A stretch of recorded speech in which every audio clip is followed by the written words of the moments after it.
Atenção, e a vítima inclusive se colocou à disposição para falar sobre. Então, antes eu vou, de qualquer coisa, convidar a doutora para ver junto conosco, ouvir junto conosco, junto com o ouvinte que está em casa, o que disse essa vítima, relatando aí alguns dos momentos de terror que ela viveu junto com a sua filha pequenina nesta semana aqui na cidade de Sorriso. O Rafael Silva foi quem gravou a matéria com ela.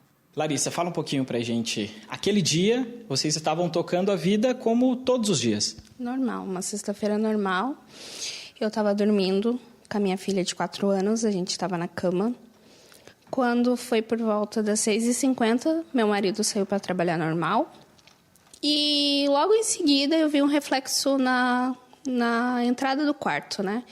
Eu achei que, como fosse costume, ele esqueceu alguma coisa e foi buscar. E voltei a dormir.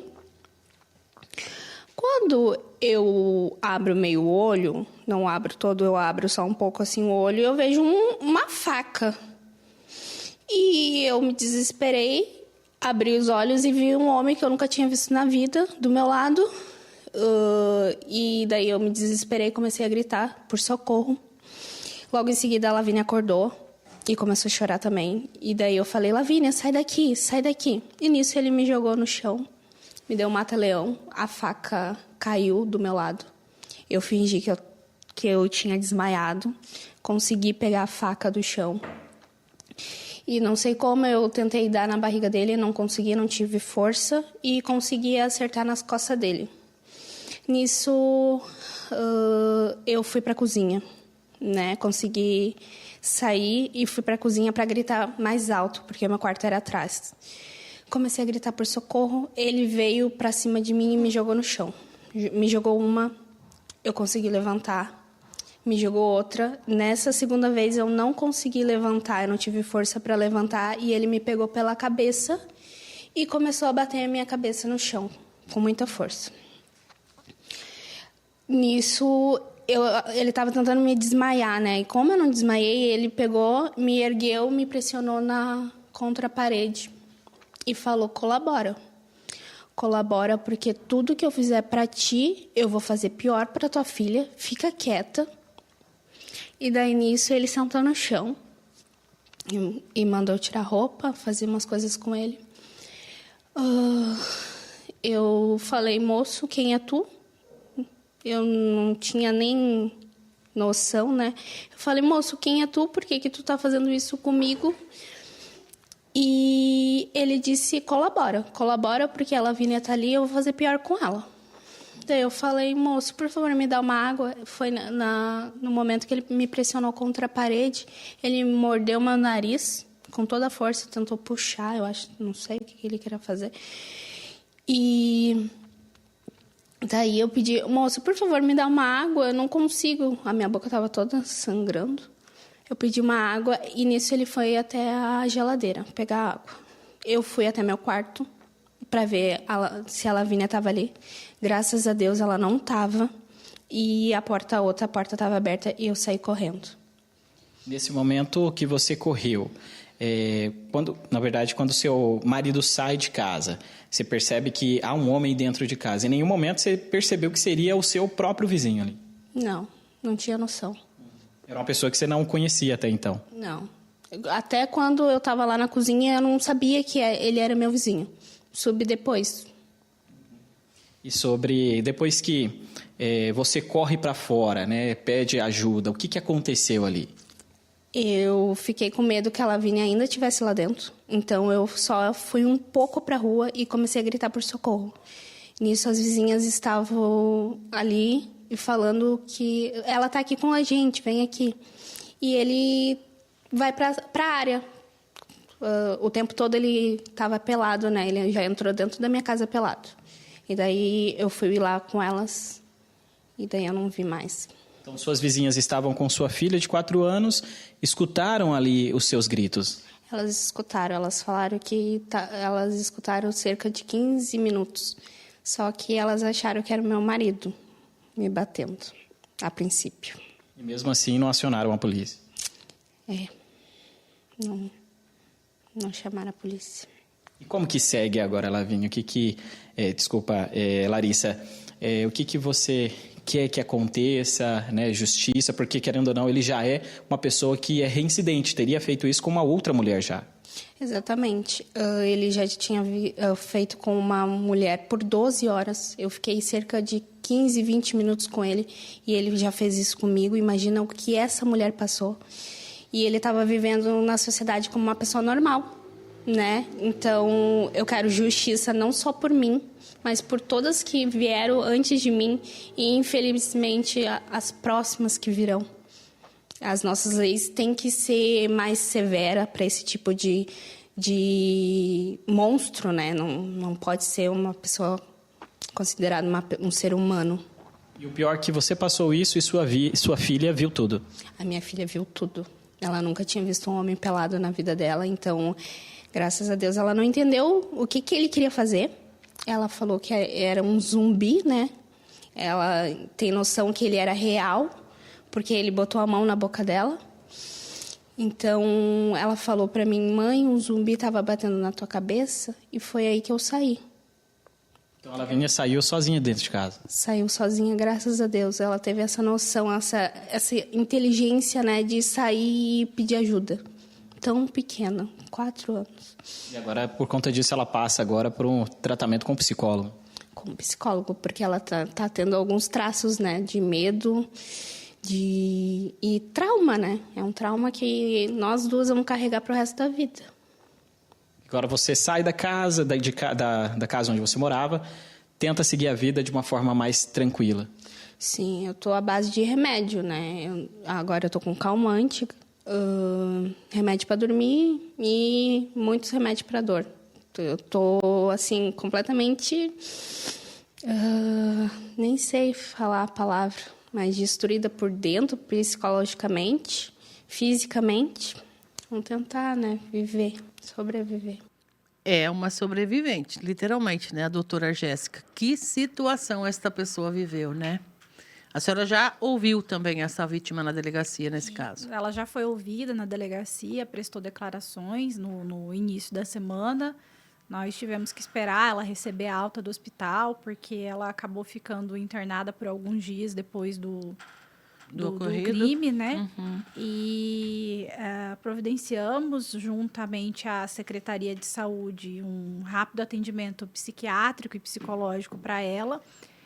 Vi que o pessoal está se mobilizando também e eu nem precisei encaminhar a criança, ela já foi acolhida, está sendo acolhida por uma psicóloga daqui da cidade. E é importante ver, né, o tanto que a rede em si, né, a rede estruturada de proteção à mulher se mobilizou pelo caso, mas o que me deixa emocionada também, e é algo que precisa ser louvado também, é a mobilização dos civis, principalmente de mulheres que se compadeceram, que se solidarizaram com a situação dessa vítima e estão prestando aí todo o apoio, todo o suporte que ela e a família precisam para sobreviver, né, realmente a essa situação traumática que ela viveu. Existem muitas falas a respeito, tem pessoa aqui dizendo como pode os vizinhos, 15 minutos apenas, né, ouvir os gritos e não fazer a denúncia. E tem uma pergunta de um homem aqui também. Ele disse que queria perguntar para a doutora, com esse depoimento assustador, o que autoridades estão fazendo? Lembrando que esse crime vem logo depois de outro bárbaro acontecido há meses aqui em Sorriso, ambos em casos reincidência, né, por parte do autor desses crimes. Então, a pessoa diz aqui que só prender não está funcionando. A quem se pode cobrar, já que, na opinião do ouvinte aqui, o Estado não estaria atendendo adequadamente a população neste caso. É complexo, né, doutora? É muito complexo mesmo. Eu ainda não relatei esse inquérito da Larissa, e eu estou ali estudando também o inquérito anterior da vítima que ele fez 3 anos atrás, até para conseguir construir um padrão de conduta e imputar crimes mais condizentes com a gravidade ali do que ele fez. Visando mantê-lo mais tempo preso, eventualmente. E ainda assim, quando a gente abre o Código Penal, nós, operadores do direito, quando a gente abre o Código Penal e vê lá a pena de crime de estupro, meu Deus do céu, é uma pena muito pequena para a gravidade do fato. Então, muito se culpa, fala, a justiça, como a justiça fez. Esse homem estava condenado. O juiz que decretou aí o regime semiaberto, ele não fez nada de errado, ele só cumpriu a lei. Ele cumpriu a lei porque ele progrediu de regime. Então, o problema está onde, gente? O problema está na lei. O problema está na lei. Então, a pressão tem que ser sistemática e ordenada, direcionada ao legislativo, que precisa quem cobrar, então, é o legislativo, que é quem faz a lei. Exatamente, porque não existe um crime de estupro receber a mesma pena, na verdade, até um pouco menos severa do que um crime de roubo. Menos severa? É menos severa. Quantos anos daria? Se tivesse, nesse caso, havido... É claro que há agravantes pela violência. Há agravantes pela violência, a gente tem qualificadora por conta de lesão corporal grave, mas ainda assim a lesão corporal grave ela é tipificada de uma maneira muito pífia dentro da nossa legislação, sabe? Então, você tem que comprovar que a pessoa ficou incapacitada para o trabalho por mais de 30 dias e ainda assim o aumento da pena... Quando acontece uma lesão grave, é um aumento de 2 anos só. Então, a gente tem ali crime de estupro, pena de 6 a 10 anos. Por isso que eles conseguem sair e reincidir. Eles saem, pronto. Eles acabam saindo rápido, ainda que um juiz seja mais severo na tipificação, ainda que ele reconheça concurso de crimes agravantes, mas o que também não exclui também a necessidade de conversarmos sobre protocolos de gênero, protocolo de gênero na atuação de uma autoridade policial, na atuação de um promotor de justiça, de um juiz. Eu tenho certeza que esse caso vai ser muito bem conduzido aqui em Sorriso. Eu confio muito no trabalho da doutora da 2ª Vara Criminal. Ela vai olhar com esse caso com a sensibilidade, aplicar protocolo de julgamento, o protocolo de gênero e vai conseguir aí imputar uma tipificação, vai reconhecer uma tipificação aí adequada à gravidade dos fatos. Pertinente, vamos lá ouvir. Bom dia, bancada Rádio Sorriso, que é o Everaldo, presidente do Pinheiros 1. Não sei se foi enviado algum alerta aí na rádio. Tá um fogaréu, fogo muito alto aqui nesse mato, nessa reserva, no fundo do Pinheiros 1, Santa Maria, União. Então, gostaria que vocês pudessem enviar um alerta aí geral. Os moradores que às vezes não estão em casa, estão trabalhando, para poder saber o que poder fazer. Vixe Maria, ficar de olho, né? Não ir lá assistir os bombeiros trabalhar, pelo amor de Deus, gente. Entre Brasil Norte e Santa Maria. Muitos ligaram aqui na recepção também pedindo que a gente levasse esse alerta ao ar. Já foi repassado, né, para a autoridade, né, Milena? Isso mesmo, Marlene. Inclusive, o alerta que esse rapaz faz, né? As pessoas que às vezes moram lá, próximo à mata, tem casa, às vezes tem filho em casa, que está em casa, né? Que já são crianças um pouco maiores e tal. Realmente é uma situação que a gente tem que ficar de alerta. Agora, com relação a ajudar a apagar o fogo, seria importante empresas, né, que tem caminhão-pipa, que possa se deslocar até lá, né? Não simplesmente moradores comuns, que não vai resolver, só vai tumultuar, né? Dizia eu aqui no começo da manhã, Deus nos livre de uma situação como essa, né? Porque, olha, o vento tá forte, então nada de brincar com fogo, gente, pelo amor de Deus, por favor. Doutora Jéssica, muita gente mandou recado aqui, inclusive no intervalo, dizendo que tem que haver um castigo maior para esse sujeito, que a coisa não pode simplesmente ficar por assim. Como é que vai ser, no seu entendimento, essa questão agora? Reincidente, no caso, né? A gente tem que olhar a situação com o maior pragmatismo possível, porque não adianta a gente ficar com elucubrações teóricas, fazendo teoria da conspiração, querendo mudar uma ordem constitucional que já é estabelecida, que não admite certos tipos de penalidades. Então, a gente tem que ser realista. Não adianta ficar, assim, usando uma linguagem vulgar, viajando na maionese com ideia. A gente tem que pensar em coisas práticas. Então, o que é possível fazer pela lei, né, o que a gente pode, né, deixar de alento para a população é que o inquérito está sendo muito bem conduzido.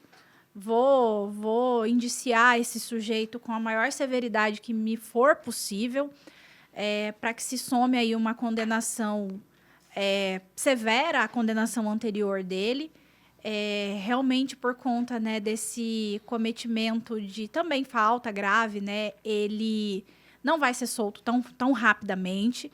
E o que a gente tem que pensar de mais abstrato possível é realmente mudanças legislativas. Nosso Código Penal é um código de 1947, é um código defasado, é um código muito mais protetivo ao patrimônio do que a integridade física e sexual de uma pessoa. Então, existem mudanças que precisam ser feitas ali, e isso é o que de mais teórico a gente pode cobrar. Por exemplo, a gente tem diversos crimes que eu olho assim e me revolta. A gente tem lá Por exemplo, aumento de pena no feminicídio quando ele é cometido na frente de criança e adolescente, mas para lesão corporal contra a mulher não existe esse aumento de pena. Aumento de pena em crime de estupro. Cometido na presença de criança, adolescente, descendente. Não existe. Então, existem muitas mudanças que precisam ser feitas na lei, afora aumentar a quantidade de pena, que já é uma pena absurda, esse quantum máximo aí de 10 anos. São discussões que a gente precisa travar. E, em termos práticos, é isso. Trabalhar com o que a legislação nos dá da maneira mais protetiva possível a esse grupo vulnerável, que são as mulheres em situação de violência de gênero, né? Lato sensu. Cada um de nós fazer a própria parte no caso das denúncias. A Milena está aguardando para fazer a pergunta desde o outro bloco. Fala, Milena. Justamente a fala aqui da vítima, né? O que chamou muita atenção e que repercutiu, inclusive, nas redes sociais foi justamente o pedido de socorro, né? A senhora falou sobre as mudanças na lei, que várias, né, são observadas que precisam ser mudadas, né? Mas a gente também tem que falar a respeito da mudança na cultura, né? É um costume, uma cultura do brasileiro não querer intervir numa briga de casal. Então, por achar que estaria brigando com o marido, que seria o marido o seu agressor, acabou não fazendo aí o pedido de ajuda, o socorro, ou ligando para a polícia, que seja. Isso é realmente algo muito grave, né? Eu não tomei conhecimento disso por meios oficiais, né? Estou sabendo agora, junto com vocês. Mas esse é um alerta importante de passar para a população. Quando você é vizinho de alguém e vê, por exemplo, à noite, de madrugada, o portão da casa da pessoa aberta, todo mundo se sente impelido a ajudar, ligar para o vizinho, às vezes ligar para a polícia.